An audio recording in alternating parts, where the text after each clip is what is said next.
Estamos de volta para o terceiro bloco da discussão sobre a censura. Nos dias de hoje, após a redemocratização, é possível afirmar que o politicamente correto serve de fundamento para a censura. É uma pergunta ou uma afirmação? Para mim, é uma afirmação. E que o direito, está à disposição das pessoas nesse sentido? Como isso serve? Bolzan? Eu acho que esse é um tema que está na ordem do dia, ou seja, cada vez mais se tem exemplos desse debate em torno do politicamente correto, dos acertos de linguagem. Né?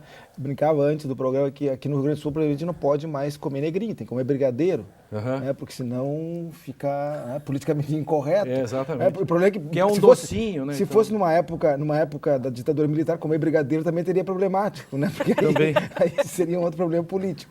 Mas isso é tão forte, me parece, que o caso aqui do Rio Grande do Sul, por exemplo, se criou, e tem em nível nacional também, uma legislação do Lula, mas aqui no caso do Rio Grande do Sul, se criou uma lei da linguagem, chamada Lei da Linguagem, inclusive vários estados do país têm, que determina que você tenha que fazer declinação de gênero para se dirigir às pessoas, às entidades, às instituições e aos cargos, sobretudo. Né? Então, no caso da Polícia Militar, você tem que chamar o tenente e a tenenta.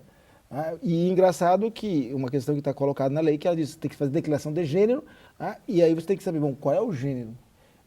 A pergunta é, e se o tenente homem for tenente, como gênero... Tenenta. Você vai chamar ele vai ter que saber, ou seja, você vai ter que perguntar para o destinatário se ele quer ser chamado de tenente ou de tenenta. Estou inventando aqui uma brincadeira, mas eu acho que essa vai exatamente no exemplo do que o Lênin estava dizendo, ou seja, você chega ao ponto de criar uma lei para determinar que haja essa declinação de gênero e uma legislação que não tem... Para ter uma ideia, eu tenho que fazer uma reunião. E por isso que, não sei se já notaram, que as reuniões começam assim hoje no Brasil. Bom dia a todos e a todas. Mas e o todas não está dentro do todos? Então, essas coisas todas acabam, coisas todos e todas. Então, tem que fazer reverências explícitas. A reverência, para que isso? Entende? E por que o direito tem que ser utilizado para isso como uma norma? E no fundo já nem precisa, porque é tão simbolicamente vinculante isso que as pessoas que não fazem ficam excluídas de um certo processo. Eu não sei, eu não posso assim, evitar de ver ali uma triste herança cotidiana de hoje, né? De uma história que, a meu ver, está muito relacionado com os totalitarismos em geral, né? É uma tendência que se instaurou com o fascismo na Alemanha, né, que era expert, né, desse modo de incluir, né, as tecnologias, as novas formas de propaganda e, portanto, todo um arsenal de retóricas que caem bem, né, que são bem aceitas por um público massificado e que se propagou muito rapidamente também então União Soviética, né, que mandava delegações de artistas, jornalistas, intelectuais a fazer uma espécie de censura prévia, né, censura proativa, eu diria. E no caso deles havia realmente, né, desde Mayakovsky nós vemos isso aí, né, desde os primeiros poetas futuristas russos, no momento revolucionário da Rússia, existe um sonho de uma nova linguagem, que era quase místico. No início, né? E isso foi se transformando, né? E vamos entrando na era stalinista e o russo, segundo os conhecedores do russo, sofre uma transformação tão grande em função dessas censuras que vão marcando a linguagem, que, por assim dizer, criam a presença do Estado na própria fala.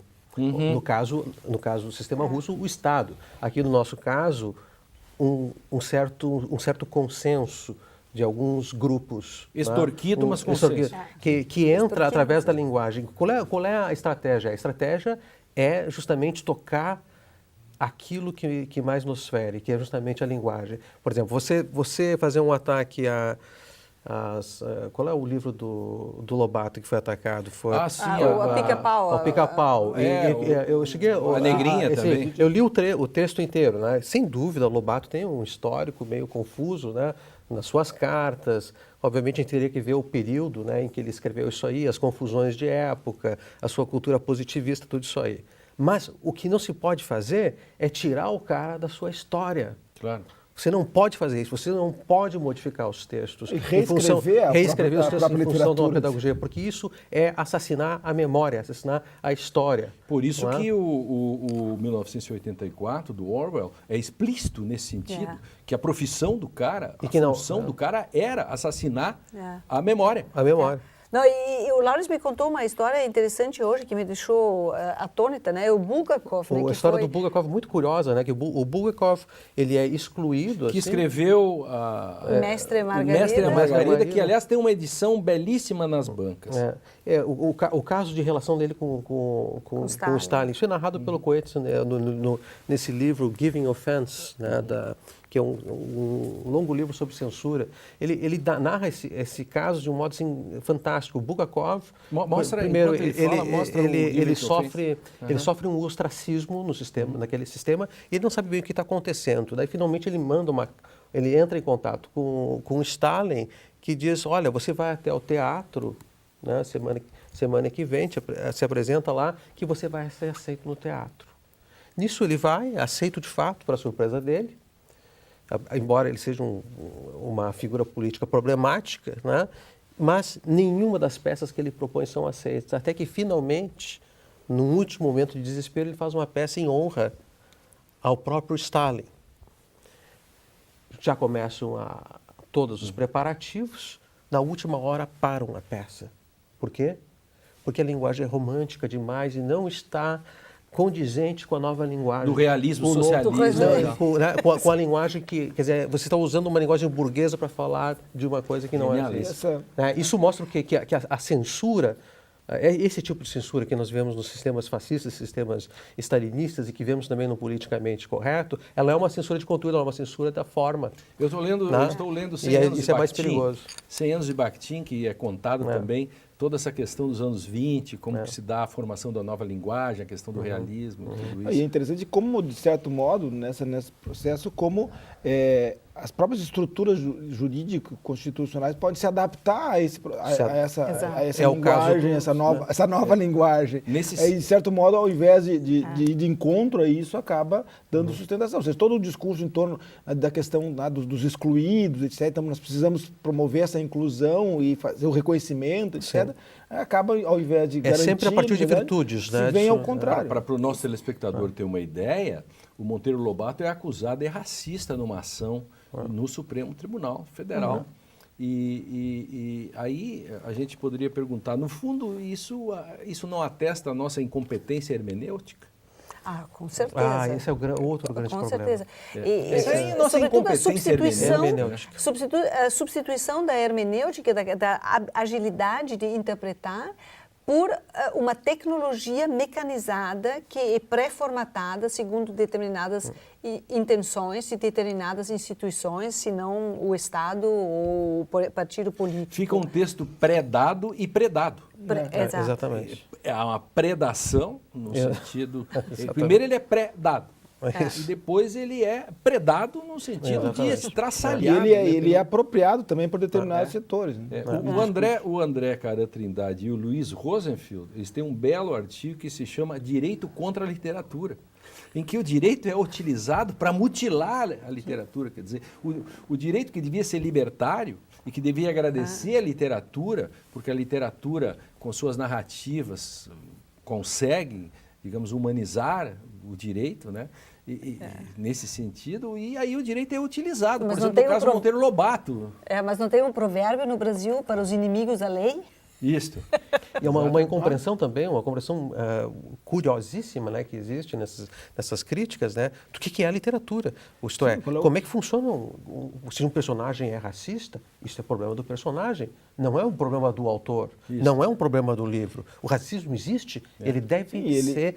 apresentado. A forma de expressar na literatura, inclusive, foi uma forma de chamar a sociedade à fala. Exatamente. No sentido de trazer o problema. O próprio, como você disse, a violência que estava internalizada. Ele deve ser apresentado. Por favor, eu li A Negrinha, do Monteiro Lobato, E é um texto que, se você é um ignorante, pode lê-lo num sentido, mas é um texto no sentido de uma denúncia bárbara de um sistema. É como você vê Maquiavel falando do príncipe, mas não para elogiá-lo, para dizer como o príncipe é... Para interpretá-lo, de forma como deve ser interpretado. Exatamente. Não é? Então, essas coisas. Imagine o Aristóteles. O que o Aristóteles falava das mulheres? Vamos fazer hoje uma espécie de politicamente correto. Bom, ele era favorável à censura. Uma nota de rodapé dizendo que Aristóteles era a favor da censura, Aristóteles era contra as mulheres, etc. Nós não lemos mais Aristóteles, teve que ser eliminado dos currículos universitários. Só conseguiremos ler Aristóteles naqueles free speech. Exatamente, no quiosque. No quiosque. Na neve. Na neve. Sem aquecimento. Sem aquecimento. E fumar um cigarrinho para se esquentar. Exatamente. Uma espécie de fumódromo literário, né, em que se pode livremente contaminar-se, no caso, nesse sentido. Se contaminar exatamente com a denúncia, muitas vezes, de uma sociedade, no caso escravocrata, ou escravocrata, ou alguma coisa. Ou seja, esse é o caráter da literatura, como esse caráter libertário, como você diz, que antecipa, inclusive, e o texto do André e do Luiz é interessante, eu li o texto, é muito bom exatamente sobre isso, ou seja, que é o caráter da literatura como um processo de antecipação mesmo do próprio futuro. Exatamente. Bom, nós vamos para um rápido intervalo, e ainda temos um bloco, né? E vamos continuar a discussão sobre censura, né?